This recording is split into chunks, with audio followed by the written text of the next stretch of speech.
The Folk Museum captures the feel of an Ulster town a century ago. The buildings have been collected from all over Northern Ireland.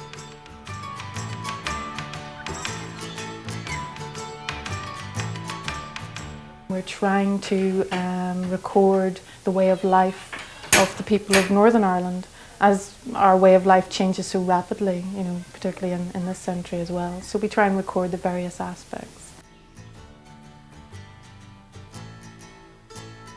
The houses are representative of what the ordinary person lived in, and are therefore typical of housing generally within the Ulster area. The White Terrace comes from about 1830, and they were the very first industrial housing in Belfast, and they show the difference really between the slightly more modern industrial housing in that they had dry toilets, they had no running water inside.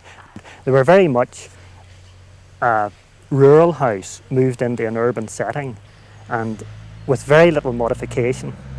This particular group of houses were the first houses to have flush toilets. The museum's transport collection features trains, buses and bikes. The star of the show is the largest locomotive in Ireland, and they are all always on time.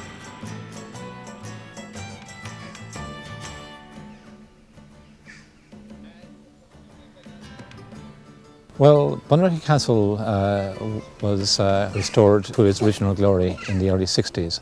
The park then developed from that. It originally started with an old farmhouse. All the houses, all the shops collected together from all over the country represent what a typical 19th century village scene would have looked like. This here would be corn resting on what we call cornstones.